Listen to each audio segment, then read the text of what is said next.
यकुम जनवरी है नया साल है।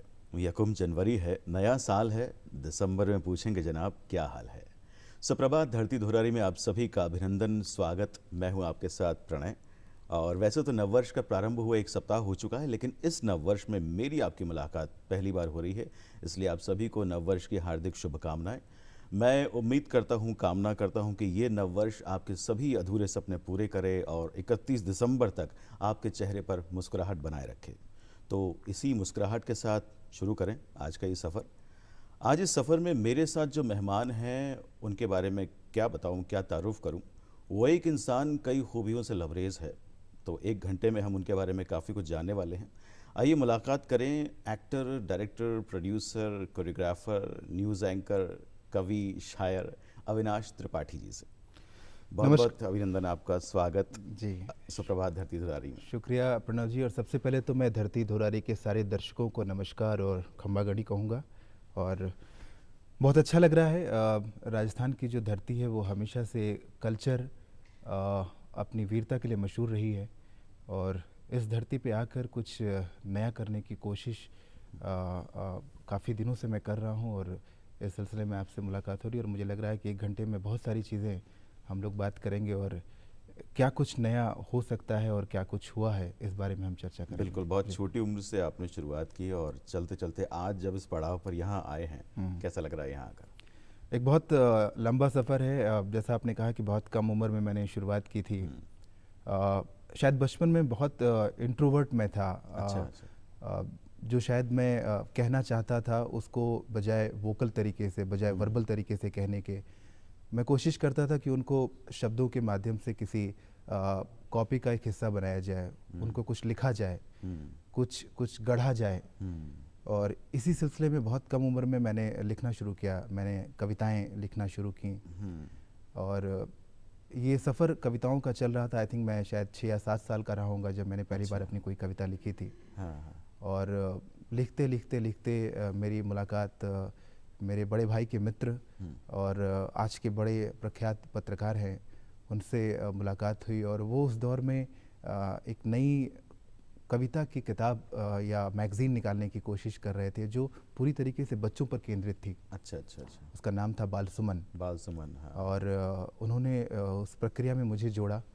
मेरी कविताएं छापी पहले, और फिर मुझे उपसंपादक का पोस्ट उन्होंने डेजिग्नेशन मुझे दी। अच्छा, क्या उम्र रही आपकी उस समय? आई थिंक मैं उस टाइम पे लगभग 11 साढ़े 11 साल का रहा हूँगा। 11 साल की उम्र में आप एक बाल जो पत्रिका है उसके उपसंपादक बन गए? जी, मतलब वो एक इत्तेफाक था, क्योंकि कविताओं से शौक था और ये सारी चीज़ें आसपास रची जा रही थी। और मैं उस रचना का एक हिस्सा बनता चला गया। जो बहुत खूब। तो कितना रोल मानते हैं बचपन का आपकी इस ज़िंदगी में? मुझे लगता है कि बचपन में जो तरबियत आपको मिलती है, जो परवरिश आपकी होती है, आपके माँ बाप के जो संस्कार आपके अंदर होते हैं, वही अल्टीमेटली आपकी एक पर्सनैलिटी को डेवलप करते हैं या वो बनाते हैं। बड़ा अच्छा सौभाग्य था मेरे लिए कि जिस घर में मेरा जन्म हुआ वो बहुत ही पढ़ा लिखा, हालांकि हम मध्यम वर्ग परिवार से थे, बट बहुत हाईली एजुकेटेड फैमिली हमारी रही है। मेरे जो ग्रैंडफादर थे पंडित नरसिंह प्रसाद तिवारी जी, वो आज़ादी के भी 15-16 साल पहले उन्होंने BHU से, जो कि उस समय का सबसे जाना माना संस्थान था, एजुकेशन संस्थान था, विश्वविद्यालय था, उस ज़माने में उन्होंने फिजिक्स, केमिस्ट्री, मैथ से BSc की थी। ये बात 1932-33 की है, जिस ज़माने में मैट्रिक पास करके लोग टीचर हो जाया करते थे। उस ज़माने में फिजिक्स, केमिस्ट्री, मैथ से BSc करना और वो भी BHU से करना, ये बहुत बड़ी बात थी। है जी। और जिस शहर से मैं ताल्लुक़ रखता हूँ वहाँ पर शायद वो सबसे ज़्यादा पढ़े लिखे लोगों में से एक थे। अच्छा। कौन सा शहर वो? ये मैं बहुत छोटा सा शहर है। मैं यूपी का बस्ती करके एक ज़िला है, बिल्कुल, जो गोरखपुर और फैज़ाबाद के बीच का है, जिसमें सरयू का पानी बहुत है। तो भगवान राम के बहुत करीब होने की वजह से एक अध्यात्म का घर में माहौल था। बचपन से ही पूजा पाठ, और वो रिचुअल सेंस में नहीं बल्कि अध्यात्म के तरीके से हमारे घर में एक बहुत ज़्यादा धार्मिक माहौल था, आध्यात्मिक। जी बिल्कुल उस तरीके से चीज़ें थी। तो वो सारी चीज़ें संस्कार में घुट्टी के तरीके से आपको मिलती गई, और धीरे धीरे आपके व्यक्तित्व को, आपकी शख्सियत को एक नया रूप देती चली गई जो है। तो ये एक बड़ा अच्छा बचपन का जो मुझे माहौल मिला। मेरे पिताजी भी हालांकि मैं अधूरी बात छोड़ दिया मैंने, जो मेरे ग्रैंडफादर थे, हाँ हाँ, जब बताइए उन्होंने बताइए। बीएससी कंप्लीट की बीएचयू से, उसके हाँ बाद वो जो दौर था वो स्वतंत्रता आंदोलन का दौर था। हाँ और ज़्यादातर उस ज़माने के जो लोग थे, जो बड़े लोग थे, वो लॉ करके, एलएलबी करके वकालत की दिशा में जाकर और देश को आज़ाद कराने की कोशिश कर रहे थे, जिसमें स्वर्गीय मोतीलाल नेहरू जी, गांधी जी, जवाहरलाल नेहरू जी, जी। ये सारे लोग इसी परंपरा को फॉलो कर रहे थे। तो मेरे बाबा जी ने भी उसी परंपरा को फॉलो करते हुए बीएससी करने के बाद फिर लॉ किया। हालांकि उनको इंजीनियरिंग के बहुत अच्छे ऑफर आए, बट उनको दरकिनार करते हुए जी उस दौड़ में वो भी कूदे जो शायद देश की नब्ज़ थी उस टाइम पे, जो पूरा हाँ देश हाँ, चाहता था। बिल्कुल। और तो वो घर का जो पठन पाठन का जो माहौल था, फिर मेरे पिताजी पंडित सच्चिदानंद त्रिपाठी, वो खुद एक अच्छे कवि रहे हैं, एक अच्छे स्पोर्ट्स पर्सन रहे हैं, जी। और लखनऊ विश्वविद्यालय में उन्होंने अपने राजनीतिक कैरियर की भी शुरुआत की। तो इन सारी चीज़ों का जो मेरी व्यक्तित्व है, इस पर बड़ा असर पड़ा। और जो कविताएं या अलग अलग विषयों पे लिखने की जो कला है, ये शायद मुझे लगता है कि वही संस्कार मेरे घर तो में घर से पढ़ाई आपकी बस्ती में ही शुरुआत हुई पढ़ाई की? हाँ, मेरी पैदाइश फैज़ाबाद की रही। हाँ और शुरुआती दिनों की जो मेरी पढ़ाई है वो बस्ती में रही, जो बहुत अच्छा। छोटा सा शहर है। हाँ हाँ। पर मुझे लगता है कि शहर कितना भी छोटा हो, आपके सपने बहुत बड़े होने चाहिए। तभी पूरे और हो पाते हैं। बिल्कुल बिल्कुल। और मैं तो ये भी मानता हूँ कि सपने आपके इतने बड़े होने चाहिए कि आपकी आंखों में समाये नहीं। और कई बार आपकी आंखों में वो सपने टूट जाएं, हाँ। इसका दुस्साहस मैं कहूँगा कि आपको होना चाहिए हाँ, ज़िंदगी सहन में। करने की शक्ति होनी बिल्कुल बिल्कुल। तो पहली सबसे जो मुख्य मुझे चीज़ लगती है कि हमें एक तो खुद पे यकीन होना चाहिए कि ये चीज़ हो सकती है, और उसको लेकर कुछ सपने हमें देखने चाहिए।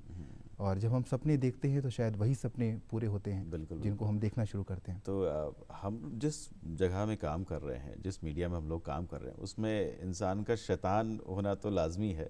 बचपन में कितनी शैतानियाँ सामने आई? बुनियादी तौर पे मैं बहुत शैतान नहीं था, लेकिन अच्छा। ये सच है कि जब आप कुछ हद तक क्रिएटिव होते हैं, आपके अंदर एक रचनात्मकता होती है, जी जी। तो एक शैतानी उसका एक लाजमी सा हिस्सा हो जाता है। तो उस किस्म की ही शैतानी हुआ करती थी। मुझे याद है जब मैं स्कूल में हुआ करता था, उस ज़माने में दिलीप साहब और राजकुमार जी की एक बहुत मशहूर फिल्म सौदागर आई थी, जिसका एक बहुत मशहूर गीत था इलू इलू। वो बड़ा चर्चा उस समय इस गाने की हुआ करती थी। मुझे याद है एक दिन मैंने अपने मित्रों के साथ ब्लैक बोर्ड पे इलू इलू लिख दिया था। अच्छा। और उस टाइम पे जो हमें इंग्लिश पढ़ाते थे, वो बहुत ही धार्मिक व्यक्ति थे, और उनका टीवी से या सिनेमा से दूर दूर तक कोई वास्ता नहीं था। अच्छा अच्छा। तो उनको ये बिल्कुल ये पसंद बड़ी नहीं था। हाँ एलियन सी चीज़ उनके लिए थी, इलू इलू ये क्या है। और बिल्कुल उसी अंदाज में, जिस अंदाज में शायद दिलीप साहब ने इलू इलू पूछा था कि इलू इलू क्या है, ये इलू इलू, उसी अंदाज में जब वो क्लास में आए और उन्होंने ब्लैक बोर्ड पे इलू इलू लिखा देखा तो पूछा कि ये इलू इलू क्या है, और एक बड़ा फ़नी सा माहौल पूरे क्लास में बन गया। तो इस तरह की बहुत सारी चीज़ें हम लोग करते रहते थे। कई बार हालांकि उसका मुझे आज बड़ा अफसोस होता है। मुझे याद है कई बार मैं च्युइंगम खा के और उसको अपने सहपाठी की सीट के नीचे जो है चिपका देता था। और जब वो आते थे बैठते थे तो वो उनके ट्राउज़र के साथ जो कपड़ों में उनके चिपक जाता था। और ये परंपरा बहुत दिनों तक मैंने फॉलो की। जब मैं बड़ा भी हो गया था और मैं थिएटर में फिल्म देखने के लिए जाता था, तो कई बार फिल्म के दौरान मैं च्युइंगम खाता रहता था, और फिल्म ख़त्म होने के बाद जब मैं वापस लौटता था तो उस सीट पे, जिस सीट पे मैं बैठा रहता था, कई बार मैं च्युइंगम चिपका देता था। हालांकि आज बड़ा अफसोस होता है कि वो हरकत वो हरकत अगर हमारे साथ की जाए और तो बड़ा अफसोस होगा, लेकिन शायद वो बचपना, नादानी थी, इस तरह की चीज़ें हम करते रहते थे। आज जो आप कुछ कर रहे हैं, जितना भी आप कुछ करें, जिस बारे में हम बात करेंगे कुछ देर में, घर वालों की यही इच्छा थी कि यही सब करें, या कुछ और वो चाहते थे कि आप कुछ और बने? हालांकि घर वाले मेरे बड़े लिबरल रहे हैं। मैंने आपको बताया कि बड़ा पढ़ा लिखा परिवार था। मेरी माता जी भी बहुत पढ़ी रही हैं, और मेरा जो ग्रैंडफादर पैटर्नल साइड में रहे हैं और जो मैटरनल साइड में रहे हैं, दोनों ही पोस्ट ग्रेजुएट रहे हैं उस दौर में। जिस दौर में पढ़ाई का उतना माहौल नहीं हुआ करता था, और दोनों ही आज़ादी के पहले पोस्ट ग्रेजुएट रहे हैं। और मेरी माता जी भी उसी परंपरा से आई, और वो खुद भी बहुत हाईली एजुकेटेड रही हैं और गवर्नमेंट जॉब में भी रही हैं। तो पठन पाठन का बड़ा घर में अच्छा माहौल था। तो घर में लोगों को लगता था, मैं भी पढ़ने में, मैं ये तो नहीं कहूँगा कि मैं बहुत ब्रिलियंट था, बट मैं हरफन मौला किस्म का था। अच्छा अच्छा। कम पढ़ाई करके भी शायद ज़्यादा नंबर मैं हमेशा लेके आता था। अच्छा। मैं शायद 1-2 रात पढ़ता था, क्योंकि मैं स्पोर्ट्स में बहुत रुचि रखता था, मैं कविताओं में बहुत रुचि रखता था, मैं इस तरह की रचनात्मक चीज़ों में बहुत रुचि रखता था। तो पढ़ने के समय को मैंने कई अलग अलग गतिविधियों में बांट रखा था। बिल्कुल। बट फिर भी मेरे नंबर्स अच्छे आते थे। तो माता पिता को ये लगता था कि मैं नंबर्स अच्छे लेकर आता हूँ, वाद विवाद में बहुत एक्टिव रहता था, कल्चरल प्रोग्राम में बहुत एक्टिव रहता था। तो उनको ये लगता था कि मैं IAS बन सकता हूँ, सिविल सर्वेंट बन सकता हूँ। और आई थिंक पूर्वांचल या हिंदी भाषी जो प्रदेश हैं, उसमें आज से कुछ 20-25 साल पहले एक बड़ी सामान्य सी बात थी कि जो बच्चा पढ़ने में अच्छा होता है उसके बारे में ये माँ बाप ये अनुमान लगाना शुरू कर देते हैं कि काश ये IAS बने। मुझे याद है कि और मेरे कुंडली में भी किसी ज्योतिष ने ये लिखा था कि ये उग्र प्रशासनिक अधिकारी बनेगा। हालांकि मैं स्वभाव से उग्र कभी नहीं रहा। और इस सारी बातों से माँ बाप के मन में कहीं ये चीज़ें घर कर गई कि शायद मैं एक IAS ऑफिसर, एक प्रशासनिक अधिकारी बन सकता हूँ। और माता जी बहुत चाहती थी, पिताजी भी बहुत चाहते थे। एक दिन मैंने माता जी से ये बात कही, जब मैंने उनका रुझान देखा कि वो मुझे एक IAS ऑफिसर बनाना चाहती हैं। मैंने उनसे कहा कि एक IAS ऑफिसर की माँ बनकर आपको जितना गर्व महसूस होगा, ये आपको समाज जितनी इज्जत देगा, मैं पूरी कोशिश करूँगा उससे ज़्यादा आपको समाज में इज्जत दूँ। और फॉर्चुनेटली जब पहली बार मेरा दूरदर्शन पे प्रोग्राम आया, या बहुत सारे ज़िंदगी में ऐसे पड़ाव आए जब मेरे बारे में आधे आधे एक पेज के कई आर्टिकल लिखे गए, एज एन अचीवर लिखे गए, तो मुझे लगता है उनको वही गर्व या उससे कहीं ज़्यादा खुशी मिली। बिल्कुल बिल्कुल मिली होगी। हाँ।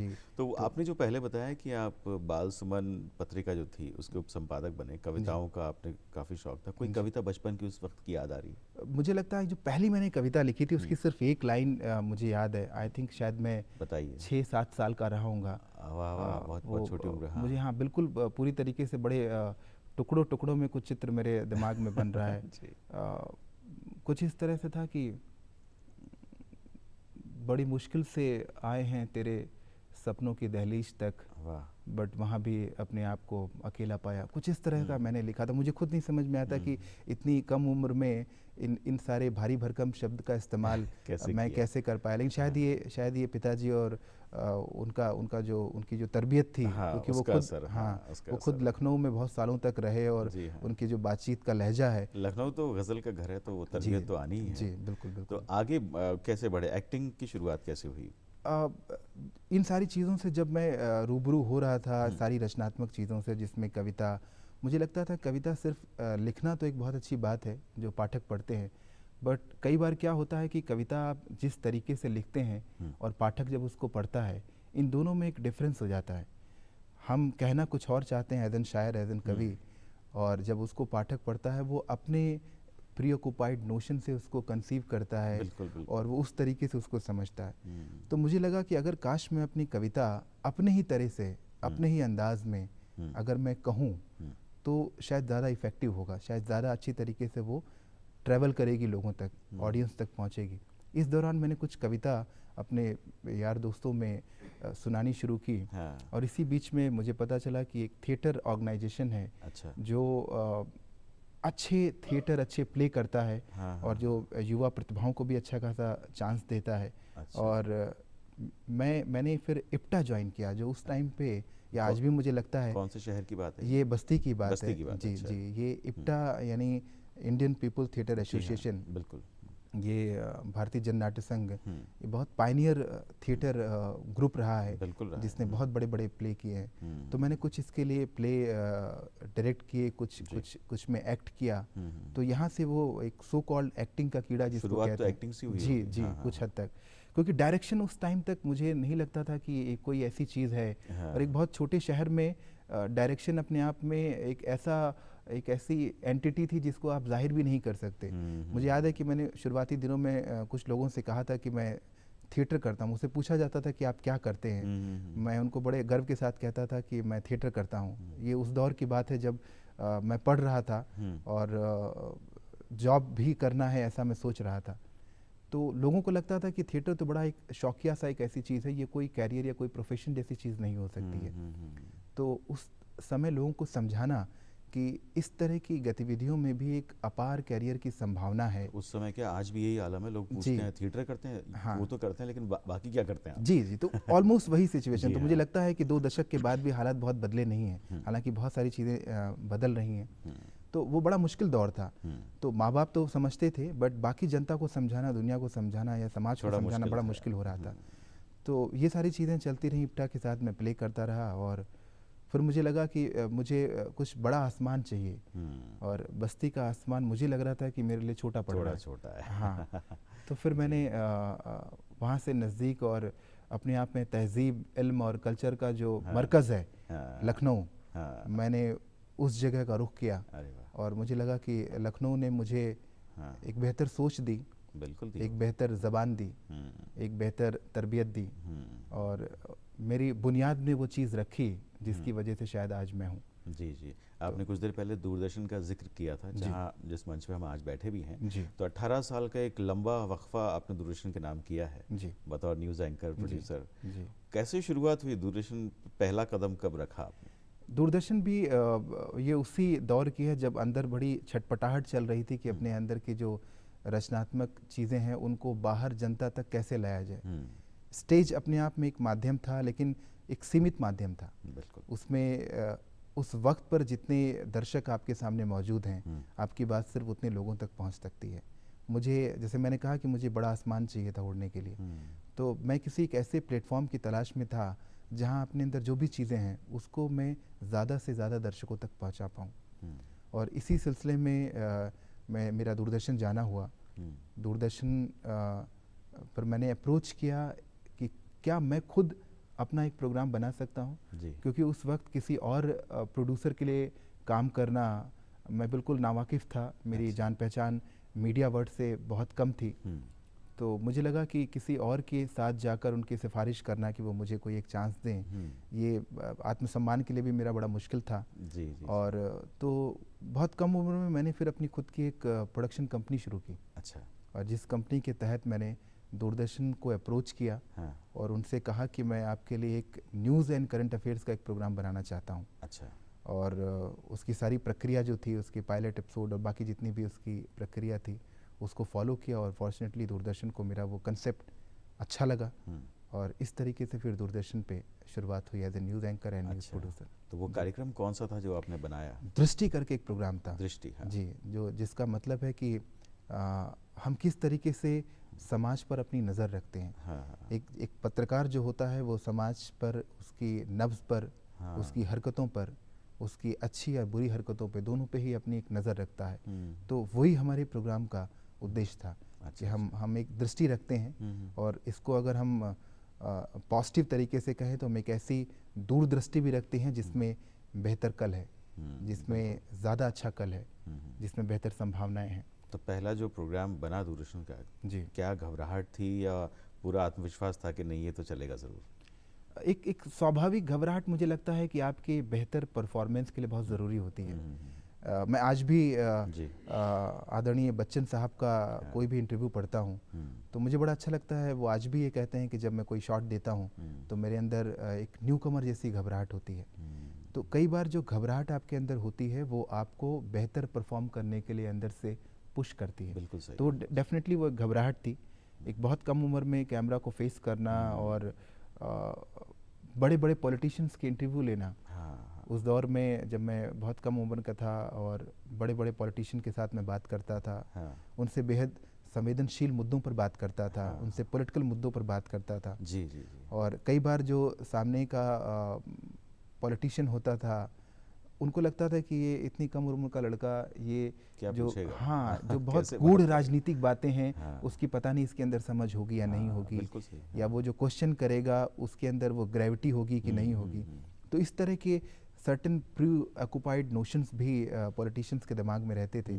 बट फॉर्चुनेटली धीरे धीरे करते करते उनको यकीन हुआ कि नहीं ये कर सकता है। और वही आदर जो किसी एक सीनियर पत्रकार को या जर्नलिस्ट को मिलता है वो मुझे भी मिलने लगा और फिर धीरे धीरे वो आपके अंदर वो कॉन्फिडेंस डेवलप हो जाता है। तो ये वही प्रोग्राम था जिसका नाम आंखों देखी था, जिसमें आंखों देखी एक ऐसा बिल्कुल अलग प्रोग्राम था।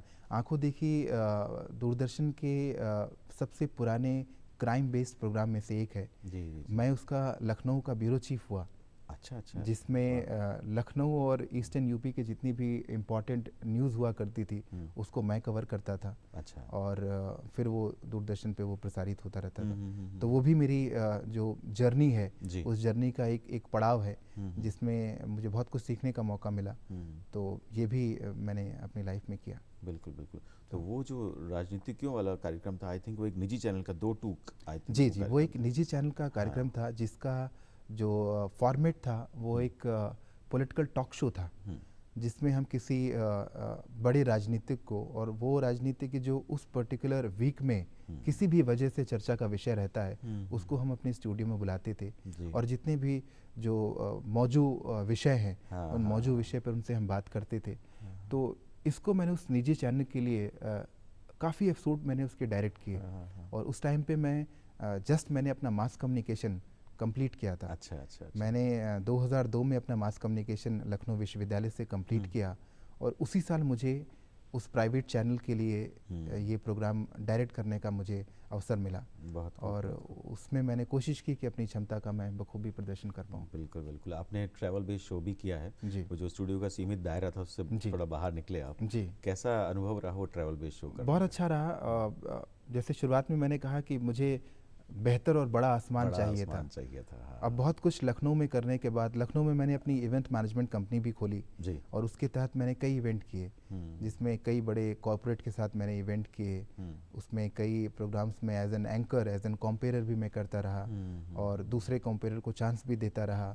तो ये सारी चीज़ें होने के बाद मुझे लगा कि लखनऊ के आसमान में जो कुछ उड़ान संभव थी वो शायद मैं कर चुका हूँ। अच्छा अच्छा। अब शायद और बड़े आसमान की ज़रूरत थी और इसी तलाश में मैं लखनऊ से बॉम्बे की तरफ चला गया। अच्छा, वहीं से आपको बॉम्बे जाना हुआ? जी, मैं बॉम्बे गया और बॉम्बे में मैंने अपनी प्रोडक्शन कंपनी को और नए सिरे से शुरू किया। और उस समय भी बहुत ज़्यादा मेरी उम्र नहीं थी, मैं मिड 20s में था और बड़ा अलग शहर है बॉम्बे। बॉम्बे शहर को समझने में मुझे लगता है कि अच्छा खासा वक्त चाहिए। हर दिन एक नया मौजू सामने आता है। बिल्कुल बिल्कुल बिल्कुल। और बॉम्बे को जब भी मैं देखता था मुझे डॉक्टर वसीम बरेलवी का एक शेर याद आता था और मुझे बड़ा लगता था कि ये शेर बहुत रिलेट करता है बॉम्बे के साथ। क्या और मुझे जी, और मेरी जो जो जो शख्सियत है उसके साथ भी बहुत वो मिलता था।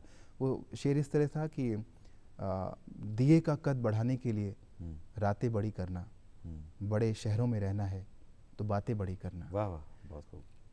और ये हुनर मेरे अंदर नहीं था। मैं बड़ी बड़ी बातें करना जो शायद बॉम्बे की फिल्म इंडस्ट्री के लिए या मीडिया फ्रेटर्निटी के लिए एक बड़ा ज़रूरी सा हिस्सा था, वो मुझे शुरुआत में नहीं आता था, या मैं कहूँ आज भी नहीं आता बहुत बड़ी बड़ी बातें करना। तो एक शहर को समझने में वक्त लग रहा था। बट इसी बीच में मेरी मुलाकात एक सीनियर मीडिया पर्सनालिटी से हुई और उस वक्त में उन्होंने मुझे अपने चैनल के लिए बुलाया था एक अच्छी पोस्ट के साथ और बड़ा छोटा सा उनके साथ मेरा इंटरव्यू हुआ और बड़ा दिलचस्प किस्सा है वो भी। बताइए। बहुत सारी चीज़ें पूछने की बजाय उन्होंने बड़ा एक सामान्य सा सवाल मुझसे किया कि आपको बॉम्बे आए हुए कितना दिन हुआ है। मैंने बताया कि मैं अभी हालिया भी बॉम्बे आया हूँ, बहुत समय नहीं हुआ मुझे बॉम्बे आए हुए। उन्होंने पूछा कि आप बॉम्बे में किसको जानते हैं। उनका शायद आश्चर्य ये था, मतलब ये था कि जितने ज़्यादा लोगों को मैं बड़ी पर्सनैलिटीज़ को जानता हूँगा उनके चैनल के लिए शायद वो आसान हो जाएगा उस प्रोग्राम को करना। इस अंदाज से उन्होंने पूछा था। तो मैंने उनको बड़े ही ह्यूमरस तरीके से बोला कि मैं बॉम्बे में सिर्फ 2 लोगों को जानता हूँ, एक अमिताभ बच्चन और दूसरा बाला साहब ठाकरे जी। अच्छा।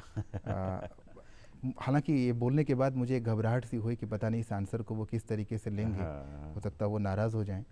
बट उनको शायद मेरा ह्यूमर पसंद आया और उन्होंने इस छोटे से जवाब के बाद मुझे कहा कि आप कब ज्वाइन कर सकते हैं। अच्छा अच्छा। मैंने कहा सर आप जब आदेश करें। उन्होंने कहा आप कल से आ जाइए। तो ये एक अच्छा कुछ बॉम्बे जैसे शहर में जो एक मुश्किल शहर है और हालांकि बहुत अपॉर्चुनिटीज़ हैं, बट इसके बावजूद भी छोटे शहर का जो शख्स होता है वो बॉम्बे के हिसाब से उसको एडजस्ट करने में थोड़ा वक्त लगता है। बट वहाँ पे कुछ अच्छे लोग मिले जिन्होंने आपको सही गाइडेंस दी और फिर धीरे धीरे आपका सफ़र जो है वो और तवील होता गया। और ज़्यादा संघर्ष आपको नहीं झेलना पड़ा मुंबई में? संघर्ष उस ट्रेडिशनल फॉर्म में जो हम लोग पढ़ते आए हैं कि हमें हाँ। फुटपाथ पे सोना पड़ा और कई कई दिन तक हमें खाना नहीं मिला। कुछ साल हमने हाँ बाहर गुजारे, फिर जी अंदर जी एंट्री हाँ, हुई। इस तरह का तो बड़ा स्टीरियोटाइप संघर्ष नहीं रहा, लेकिन संघर्ष था। संघर्ष सिर्फ इस बात का नहीं है कि आप बहुत कामयाब हुए या नहीं, संघर्ष इस बात का भी है कि आपने अपने ज़मीर को बचाकर काम किया कि नहीं किया। संघर्ष इस बात का भी था कि आप अपनी शर्तों पे जो कामयाबी चाहते हैं वो आप पा रहे हैं कि नहीं पा रहे हैं। क्योंकि बॉम्बे एक ऐसा शहर है कि आप कामयाब हो सकते हैं अगर थोड़ा से भी अपने इरादों को चेंज करें, या अपनी ज़िंदगी में जो आपने कुछ उसूल अपने लिए रखे हैं अगर उनको थोड़ा सा आप डाइल्यूट कर दें तो कई बार आपके लिए जो संघर्ष का रास्ता वो थोड़ा आसान हो जाता है। मैंने पूरी कोशिश की थी कि ज़िंदगी में जो मैंने अपने लिए उसूल बनाए हैं, हाँ। जो कुछ सिद्धांत अपने लिए बनाए हैं, उस पे कायम रह उनको सके। कायम रखते हुए हाँ। मैं ज़िंदगी में कामयाब होना चाहता था। जिसलिए अगर मैं रात में सोऊं तो मुझे लगे कि आज अगर मैं कामयाब हूं हाँ। तो सिर्फ और सिर्फ अपनी मेहनत, अपनी लगन और अपनी काबिलियत से हूं, और किसी इसके और साथ तरीके अपनी से। कामयाबी को बनाए रखना एक सबसे बड़ा चैलेंज। बहुत मुश्किल है, बहुत मुश्किल है। इनफैक्ट बहुत अच्छी बात आपने कही है। और अगेन इस पे मुझे एक बड़ा खूबसूरत सा शेर है जी सुनाइए। जो मुझे याद आ रहा है। हाँ। कामयाबी एक ऐसी चीज़ है कि कुछ दिनों तक आपके साथ रहती है और एक वक्त के बाद वो आपसे छूटने लगती है, और आप बहुत कोशिश करते हैं तो भी वो आपके हाथ में आती नहीं है। आती। हाँ सही है। तो बहुत अच्छा खूबसूरत शेर है कि बुलंदियों पे पहुंचना कोई कमाल नहीं। बुलंदियों पर पहुंचना कोई कमाल नहीं। बुलंदी पे आप एफर्ट करके पहुंच सकते हैं, बिल्कुल बिल्कुल। बुलंदियों पे पहुंचना कोई कमाल नहीं, बुलंदियों पे ठहरना कमाल होता है। वाह, बहुत तो सही, एक बहुत सही। अरसे तक अगर आप बुलंदी पे ठहर रहे हैं, उस कामयाबी को एक बहुत लंबे तवील वक्त तक अगर आप देख रहे हैं तो मुझे लगता है कि वो शख्स रियल सेंस में कामयाब है। बहुत सही। अदरवाइज हमारी इंडस्ट्री में एक शुक्रवार की कामयाबी बहुतों के पास आई, हाँ। बट बहुत सारे ऐसे अगले शुक्रवार तक नहीं जी पहुंच सकी। जी हाँ। तो वो एक ऐसा है कि फिर आप गुमनामी में चले जाते हैं। हाँ। और वो बहुत मुश्किल हो जाती है क्योंकि आपने एक बार कामयाबी देख लिया होता है। हाँ। और उसके बाद नाकामयाब होना या समाज में ना पहचाना जाना, ये एक बहुत पेनफुल एक्सपीरियंस होता दूसरा है। स्वाद अच्छा नहीं लगता। बिल्कुल बिल्कुल बिल्कुल। तो ये एक बड़ी मुश्किल थी। तो वो जो ट्रैवल शो था वो मुंबई से ही शुरू हुआ या लखनऊ में शुरू हुआ? नहीं नहीं, वो बॉम्बे से ही। और फॉर्चुनेटली मेरे पास एक बहुत बड़ा प्रोजेक्ट आया जिसमें हिंदुस्तान के ऐसे चुनिंदा टूरिस्ट स्पॉट जिनके अंदर पोटेंशियल बहुत हो बट जिनको अभी भारत की और विदेश की जनता जानती ना हो या उतना नहीं जानती हो। हाँ, उनसे मिलवाना। जी जी, उनसे मिलवाना, उनके उस जो यूएसपी उस स्पॉट की है उसके बारे में लोगों को बताना कि ये जगह इसलिए बहुत ख़ास है क्योंकि इसमें ये है, या ये खान पान इसलिए बहुत अच्छा है क्योंकि इसमें ये है। तो ये एक बड़ा प्रोजेक्ट था जो एक अंतर्राष्ट्रीय चैनल के लिए किया जा रहा था। जी। और फॉर्चुनेटली उसमें बहुत सारी फिल्म मेरी प्रोडक्शन कंपनी और मेरे पास आई और मैंने हिंदुस्तान के अलग अलग ऐसी 750 जगहों का चुनाव किया। अच्छा, ये आप ही का काम जी था जी चुनाव जी करना? जी। अच्छा। जो इसमें रिसर्च थी हाँ। कि वो ऐसी जगहें जो बहुत वेल नोन टूरिस्ट स्पॉट नहीं है बट उनके अंदर पोटेंशियल बहुत है, अगर उनको प्रॉपर रिसर्च के साथ अगर जनता के सामने लाया जाए, उसकी जो क्वालिटीज़ हैं वो बताया जाए तो वो बहुत बेहतर टूरिस्ट स्पॉट बन सकते हैं। तो इस पे रिसर्च करने के बाद मैं और मेरी टीम ने उसको पिक्चराइज़ किया, देश के अलग अलग हिस्सों में घूमकर हमने उसको पिक्चराइज़ किया और सालों तक इसको हमने काम किया। तो मुझे लगता है कि मेरी क्रेडिट में एक बड़ा योगदान इस काम का भी है क्योंकि मैंने बहुत सारी ऐसी जगहों का चुनाव किया और उसके बाद उन पे फिल्म बनाई और उसको फिर अलग अलग माध्यमों में प्रदर्शित किया। तो एक बहुत बड़ा अचीवमेंट। इसके साथ ही मैं जितना जान पा रहा हूँ आपने वाइल्ड लाइफ पर भी अपनी डॉक्यूमेंट्रीज बनाई हैं जी।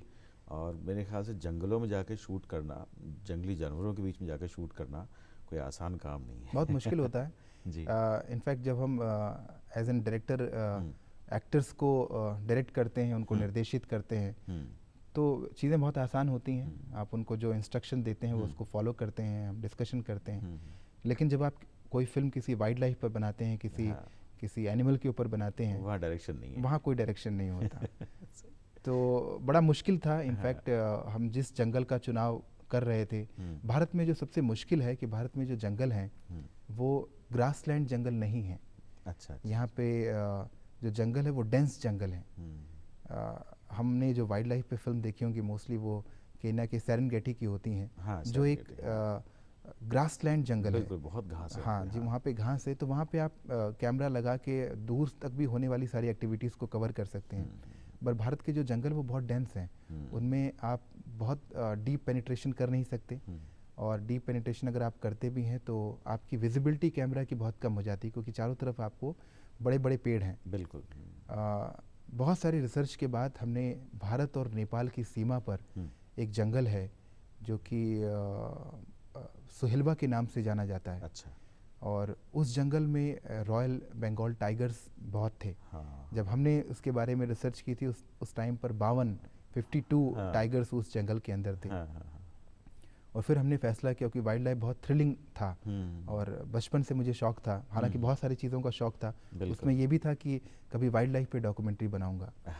और फॉर्चुनेटली मैंने इसका एक प्रपोजल बनाकर दूरदर्शन को सबमिट किया, और उनकी कमीशन कैटेगरी में, जिसमें वो प्रोड्यूसर और डायरेक्टर को अपनी तरफ से फाइनेंस प्रोवाइड करते हैं अगर उनको आपका सब्जेक्ट, आपका प्रोजेक्शन, आपका ट्रीटमेंट अच्छा लगता है। जी जी जी। तो मैंने ये दिया और वो मेरा सबमिट हुआ, वो पास भी हो गया फॉर्चुनेटली। और फिर मैंने उस जंगल में वो शूट किया। कोई घटना घटी आपके संग? कई घटनाएं थी। जंगल था जी, कुछ ना कुछ तो होना लाजमी है। जी जी, कई घटनाएं थी। पहले तो हमें ये शुरू करना कि इसको शूट कहाँ से करें, जहाँ से हमें रॉयल बंगाल टाइगर दिख जाए और उसकी पूरी दिनचर्या हम उसको कवर कर पाएँ। तो ये बड़ा मुश्किल चुनाव था। बहुत सारी रिसर्च के बाद हमने एक ऐसा वाटर पॉइंट हमने खोजा जहाँ पर हमें उम्मीद थी, और हमने बहुत गर्मी का मौसम लिया, मई में, जिस टाइम पर जितने भी इस तरह के जंगली जानवर होते हैं, स्पेशली जो टाइगर होता है, वो उस पानी की तलाश में वहाँ पर आता है, और आपके लिए आसान होता है उसको शूट करना। तो हमने वहाँ पर एक पेड़ के ऊपर मचान लगाया और पानी के पास में, और इंतज़ार करते रहे। हालांकि 1.5 दिन से ज़्यादा हो गया हमारा इंतज़ार, और मैं, मेरी टीम के लोग, मेरा कैमरामैन, डीओपी बैठे रहे, और कोई हमें सफलता नहीं मिली। बट दूसरे दिन की शाम हमें कुछ हलचल सुनाई दी, और हमने गौर से देखा तो एक बाघ, रॉयल बंगाल टाइगर, वो हमारी तरफ आ रहा था। इनफैक्ट हम लोग की सांसें रुक गई थी। सही बात जी, क्योंकि इतना वो क्लोज इनकाउंटर था। अच्छा। और हालांकि हमारे पास फॉरेस्ट डिपार्टमेंट की तरफ से दिया गया एक गनमैन भी था, लेकिन हम उनके ऊपर कोई हथियार का इस्तेमाल नहीं करना चाहते थे।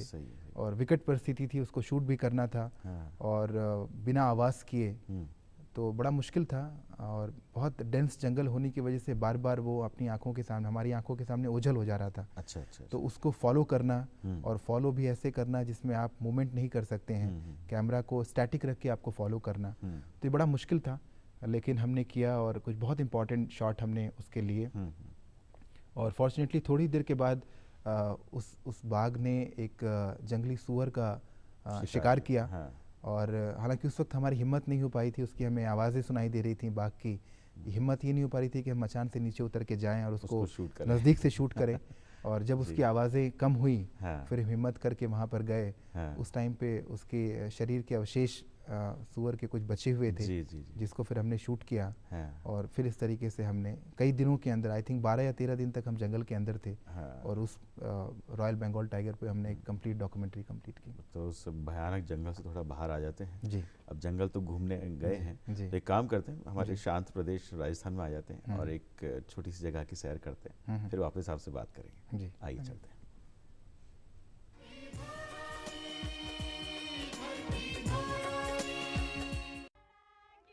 इंसान के दिल की भावनाएं जब रसीली मिठास लेकर कंठ तक आती हैं, तभी सृजन होता है लोकगीतों का।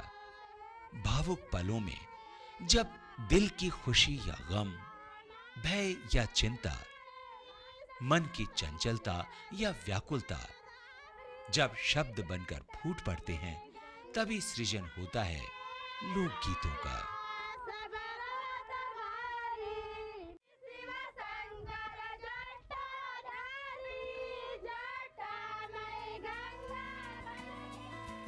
सीधा साधा ग्रामीण जीवन, अभावों और कठिनाइयों से भरा, लेकिन आशा और उमंगों से भरपूर। जीवन के उत्साह से भरपूर।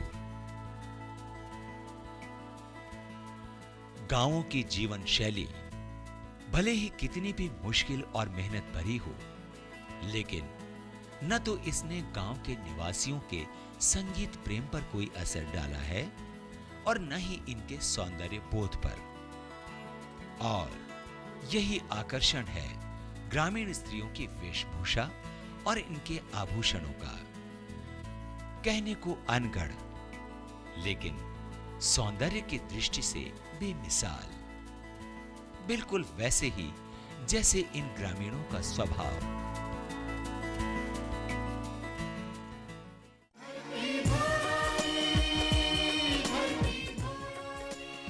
ये तो था वो हमारे राजस्थान का गांव जिसकी हमने सैर की। और आज अविनाश त्रिपाठी से बात हो रही है, जो दूरदर्शन से बहुत गहराई से जुड़े हैं और बहुत अच्छे एक्टर, प्रोड्यूसर, कवि, शायर भी हैं। शेर व शायरी के बारे में बात करेंगे ज़रूर, लेकिन अभी आपसे जानते हैं कि एक और आपने फिल्म बनाई थी और सबसे आगे बढ़कर कहा था कि अब बस, जी। आतंकवाद पे वो फिल्म थी जी। वो कैसे बनाने का आपके दिमाग में विचार आया कि अब इस वक्त काम करना चाहिए? जी, वो भी एक अजीब सा इत्तेफाक है। आई थिंक 2006 के आसपास की बात रही होगी। मैं बॉम्बे में था और अपनी फ़िल्म के लिए मेरा प्रयास जारी था। इसी बीच में बॉम्बे में ट्रेन ब्लास्ट हुआ और लगातार कई जगह पे ट्रेन में ब्लास्ट हुए और एक बड़ी आतंकवादी घटना हुई। और उस टाइम पे मैं अंधेरी स्टेशन पे ही था और मेरे सामने वो सारी डेड बॉडीज़ निकाली जा रही थी जो ब्लास्ट के बाद जो है वो उसमें बहुत सारे लोग जो है वो शहीद हो गए थे, बहुत सारे लोग बुरी तरीके से घायल थे। तो उस घटना ने बहुत अंदर से मुझे झकझोर दिया। आखिर क्यों इस तरह की हम घटनाएं कर रहे हैं जिसमें इंतहाई बेकसूर लोगों को मार रहे हैं। इंसानियत का खून है। इंसानियत का खून है, जिनका आपके किसी भी मकसद से कोई रिलेशन नहीं है, जिनको आपके मकसद के बारे में पता भी नहीं है और वो एक बेहद खुशगवार अपनी ज़िंदगी जी रहे हैं। सुबह से लेकर शाम तक अपने ज़िंदगी के तमाम मसाइल में बिज़ी हैं और अचानक एक छोटा बच्चा अपने बाप से महरूम हो जाता है, अनाथ हो जाता है, एक परिवार टूट जाता है। जी, जी, जी। तो इस तरह की जब मैंने चीज़ें देखी तो एक अंदर का जो कवि मन था या एक फिल्म मेकर था वो बड़ा विचलित हो गया। मुझे लगा कि जितनी भी मेरी अपनी क्षमताएं हैं उन क्षमता का इस्तेमाल कर अगर मैं कोई एक ऐसा मैसेज समाज में दे सकता हूँ जिससे इस आतंकवाद को रोकने में एक बहुत छोटा सा ही लेकिन मेरा भी योगदान हो, इस बात ने मुझे प्रेरित किया और मैंने अब बस के नाम से एक शॉर्ट डॉक्यूमेंट्री फिल्म बनाई जो भारत के बहुत सारे फिल्म फेस्टिवल का हिस्सा बनी और बहुत जगह उसको अवार्ड मिले, बहुत जगह उसको बहुत सम्मानित किया गया, उसकी बहुत चर्चा रही, तमाम आलोचकों ने भी प्रशंसा की। जी बिल्कुल, बहुत। और बहुत सारे मुंबई के चैनल्स और अखबारों ने उसको बड़ा प्रमुखता से उसको जगह दी। तो ये एक बड़ी इम्पॉर्टेंट चीज़ थी। बट सबसे इम्पॉर्टेंट जो चीज़ थी, जो मेरे ख्याल से आज भी बड़ा मौजूद वक्त है, अगर हम देखें तो जिस तरह कुछ दिन पहले अभी पठानकोट में घटना हुई या देश के कई हिस्सों में इस तरह की चीज़ें जो हो रही हैं, कई बार हम जाने अनजाने में इस तरह की घटना को किसी एक रिलीजन विशेष के साथ जोड़ कर देखते हैं। मुझे लगता है ये बड़ा गलत सी परंपरा हो गई है। आतंकवाद किसी एक धर्म से जुड़ा हुआ कृत्य नहीं है। ये कुछ ऐसे सिरफिरे लोगों का काम है जो शायद उनको पता ही नहीं कि वो जो काम कर रहे हैं। तो वो काफ़ी अच्छा प्रयास रहा, मेरे ख्याल से कामयाब रहा होगा। जी, जी। एक और जितना आपने किया, आपने फिल्म एक्टिंग की, प्रोड्यूसर रहे, डायरेक्टर रहे, एक और अलग सा मैं सिक्के के दूसरे पहलू की तरफ अगर देखूं तो आप कोरियोग्राफर रहे हैं। जी। ये एक बिल्कुल अलग काम जो कोरियोग्राफी का था। जी। ये कैसे शुरुआत हुई इस कोरियोग्राफी? बुनियादी तौर पे मैं कभी अच्छा डांसर नहीं रहा। अच्छा। लेकिन मुझे लगता था कि मैं डांस के जो मोमेंट होते हैं उनको बहुत अच्छी तरीके से कंसीव कर सकता हूँ। अच्छा अच्छा अच्छा। तो दो तरह की चीज़ें होती हैं, एक तो आपके ब्रेन में रिदम है या नहीं है और आपके बॉडी में रिदम है कि नहीं है। मेरे बॉडी में शायद उतना रिदम नहीं था, बट मुझे लगता था कि मैं शॉट को कंसीव बहुत अच्छी तरीके से करता था। अच्छा अच्छा। तो अपनी इस क्षमता को मैंने कई बार अलग अलग प्राइवेट चैनल के प्रोग्राम्स में उनकी कोरियोग्राफी के लिए उनको इस्तेमाल किया और कई बड़े कल्चरल प्रोग्राम की भी जो कोरियोग्राफी होती है वो मैंने की। तो वो एक अलग अलहदा मेरी शख्सियत का एक हिस्सा रहा है जो जिसको मैं बहुत परसू नहीं कर पाया, क्योंकि आपके पास जब बहुत सारी चीज़ें करने की होती हैं तो कई बार आपको खुद नहीं समझ में आता कि कौन सी सबसे स्ट्रॉन्ग चीज़ आपकी है जिसको आपको एज एन फुल कैरियर आपको पुश करना चाहिए। तो वो भी एक पहलू था जिसको मैंने बॉम्बे में यूज़ किया, अपने शख्सियत को एक नया आई थिंक एक और पड़ाव दिया। जी जी जी। आप कवि रहे हैं, शायर रहे हैं, आप कविताएं तो बचपन से लिखते आ रहे हैं और मुशायरों में भी आपका आना जाना चलता है जी। कुछ शेर और कुछ कविताएं अगर आप सुनाएं तो बड़ा अच्छा लगेगा। मुझे बड़ा अपनी कविताएं मुझे बहुत कम याद रहती हैं। अच्छा अच्छा। मैं ज़्यादातर जो कि बचपन से मुझे पढ़ने का बहुत शौक था और उर्दू ज़बान मैं बहुत गौर से पढ़ता था और मुझे आज भी लगता है कि जितना उर्दू ज़बान में लताफत है, उर्दू ज़बान में जितनी शराफत है, उर्दू ज़बान में जितनी मोहब्बत है वो बहुत कम ज़बान में है। जी जी। तो उस ज़बान से जुड़ने की वजह से एक शाराना लहजा हो जाता है। बिल्कुल। आप जो बात कहते हैं वो एक सामान्य तरीके से ना कर बल्कि आपका एक जो लहजा होता है वो एक पोइटिक हो जाता है, एक लिरिकल हो जाता है। तो वहाँ से कुछ चीज़ें मैंने लिखना शुरू की और बहुत सारी नज़में मैंने मुशायरों में भी पढ़ी हैं, बहुत सारी नज़में और गज़ल मेरी पत्र पत्रिकाओं में लगातार छपती रही हैं। कोई एक नज़्म अभी सुना सकें तो? मैं भी कोशिश करता हूँ। मेरी एक गज़ल के कुछ शेर हैं, मैं कोशिश करता हूँ उनको याद करके सुनाने की। एक शेर इस तरह था कि तुम्ही से ज़ख्म मिले, तुम्ही को चारागर देखते हैं। चारागर डॉक्टर को या जो आपका इलाज करता है उसको कहते हैं। तुम्ही से ज़ख्म मिले, तुम्ही को चारागर देखते हैं, नज़र बदल के तुम्ही को इधर उधर देखते हैं। और सलीका ही नहीं शायद लहरों को गहरे मरासिम का, मरासिम कहते हैं संबंधों को, सलीका ही नहीं शायद लहरों को गहरे मरासिम का, कैसे तिरछी नज़र से समंदर को देखते हैं। वाह वाह। तो कुछ ऐसे शेर हैं जो मुझे लगता है कि आज के वक्त में बहुत मौजूद हैं, बहुत रेलिवेंट हैं। तो मैं लिखता रहता हूँ, हालांकि सारा याद नहीं रहता, बट फिर भी मैं लिखता रहता हूँ। शेर व शायरी की बात चली है तो याद आता है कि एक बहुत मशहूर शायर हुए हैं जावेद अख्तर साहब के मामा मजाज लखनवी साहब। आपने उन पर एक किताब भी लिखी है और एक फ़िल्म बनाने की कोशिश भी आपकी तरफ से रही है जी। तो वो वहाँ कैसे जुड़ाव हुआ और कैसे ये दिमाग में आया कि किताब मजाज लखनवी साहब पे लिखी जाए, एक फ़िल्म भी बनाई जाए? मैंने आपको बताया जैसे कि उर्दू ज़बान से मेरा बड़ा करीबी वाक़फ़ा रहा है और मुझे बहुत पसंद रही है। मुझे आज भी लगता है कि अगर आपको अपने बारे में बहुत खूबसूरत बयानी करनी है तो उर्दू से अच्छी ज़बान नहीं है। जी जी जी। और जब मैं उर्दू लिटरेचर पढ़ रहा था लखनऊ में, जब मैं हुआ करता था, उसी दौरान मुझे मजाज की एक किताब मिली जो बहुत मशहूर एडिटर उस ज़माने के प्रकाश पंडित की लिखी हुई थी। जी जी जी जी। जिसका पहला जो पहली लाइन थी, जो पहला सफ़ा था, वो यही था कि मजाज उर्दू ज़बान का कीट्स है। उस लाइन ने मुझे मजाज को पढ़ने के लिए मजबूर किया।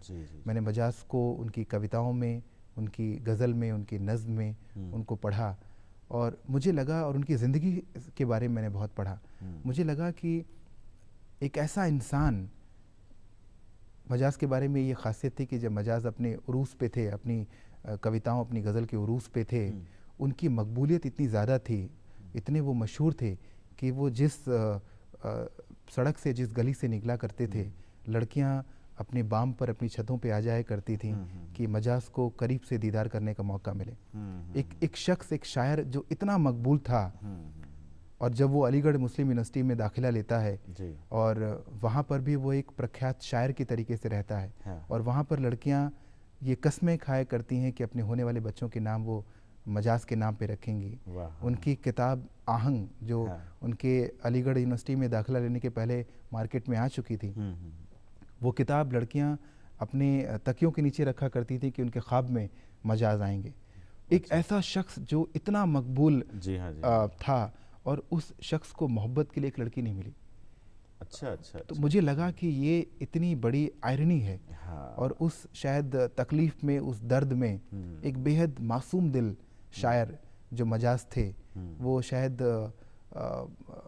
बहुत उन्होंने बादाखोरी की, बहुत शराब नोशी की, और उसकी वजह से बेहद कम उम्र में उनका इंतकाल हो गया। जी जी जी। तो उनकी लाइफ की जो ट्रेजेडी थी, जो आयरनी थी, हाँ हाँ हाँ। उसने मुझे बहुत मुतासिर किया। इसलिए आपने एक उन पर किताब भी जी लिखी है जी। और एक फिल्म भी बनाई। फिल्म बनाई मैंने हाँ। दूरदर्शन की ही कमीशन कैटेगरी में, अच्छा। मजाज के ऊपर एक फिल्म मैंने बनाई।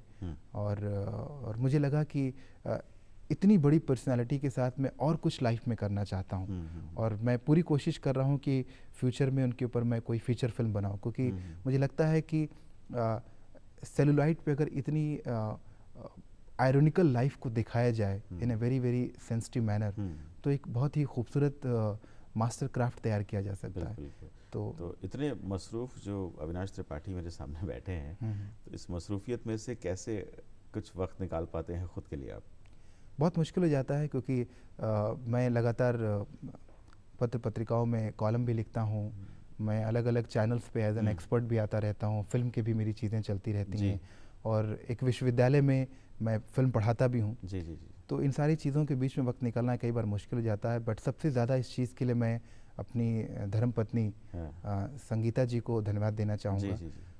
उन्होंने मेरी जो पारिवारिक चीज़ें हैं, जो मेरी पारिवारिक जिम्मेदारियां हैं, उनको इस बखूबी से संभाल रखा है कि अगर मैं घर को थोड़ा सा कुछ वक्त के लिए अगर इग्नोर भी करूं, तो कभी भी उस पर वो संभाल लेती हैं और शिकायत नहीं करती। वाह वाह। और सबसे जो मुझे अच्छी चीज़ लगती है कि जब हम ज़िंदगी में जीत रहे होते हैं, उस वक्त आपके साथ बहुत सारे लोग होते हैं। बहुत सही बात। तो आपको जो लोग फॉलो करना चाहते हैं, जो इस जगह पर आना चाहते हैं, अब क्योंकि थोड़ा समय कम रह गया है, बातें तो बहुत सारी होनी है, तो जो आने वाली जो पीढ़ी है उसको क्या संदेश देना चाहेंगे? मैं यही कहूँगा कि ज़िंदगी में अपने लिए कुछ बहुत ऊंचे मकाम बनाएं, और बेहद ईमानदारी के साथ उस सारे सपनों को, उन सारे मकाम को पूरा करने की कोशिश करें, और डेफिनेटली आप उस आसमान को छू सकते हैं जो कभी आपने अपने लिए सोच रखा है। बहुत खूब। तो नए साल की जो हमारी मुलाकात हुई है आज पहली दर्शकों से, तो कैसा रहा ये सफ़र, कैसा लगा आपको? बहुत खूबसूरत है। मुझे लगता है कि अगर साल की शुरुआत इतनी खूबसूरत हो तो वो अपने उस अंजाम तक जरूर पहुंचेगी, जो डेस्टाइंड है। जी। बहुत बहुत शुक्रिया अविनाश त्रिपाठी साहब, आपसे काफ़ी कुछ आपके बारे में जानने का मौका मिला, और ज़िंदगी में कैसे आगे बढ़ा जाए उस बारे में काफ़ी सारी चीज़ें बातें जानने का मौका मिला। तो अब आगे का क्या प्लान है आपका, क्या भविष्य की क्या योजना? मैं कोशिश कर रहा हूँ, इनफैक्ट मैं एक बहुत बड़े डायरेक्टर के लिए एक फिल्म लिख रहा हूँ as an writer, script writer, और आने वाले वक्त में मैं खुद को एक फीचर फिल्म डायरेक्टर देखना चाहता हूँ, और उस प्रयास में लगा हूँ। और मुझे लगता है कि सही वक्त पर वो सारी चीज़ें जो है वो लोगों के सामने आएंगी। तो प्रयास चल रहे हैं, और मुझे लगता है कि ये साल आपके साथ जैसे बहुत अच्छी शुरुआत हुई, बहुत अच्छा आगाज़ हुआ, तो हम उस अंजाम तक ज़रूर पहुँचेंगे जो शायद मैं अपने लिए कोशिश कर रहा हूँ। बहुत शुभकामनाएं आपको इस नए प्रयास के लिए, और फिर कभी हम ज़रूर मुलाकात करेंगे, जो बाकी रह गया उस पर बात करेंगे जी। तो बहुत बहुत शुक्रिया अविनाश त्रिपाठी साहब, और आप सभी का भी शुक्रिया। अगली अंक में फिर आपसे मुलाकात होकर इजाज़त दीजिए प्रणय को, और चलने से पहले एक लोकगीत आपके नाम।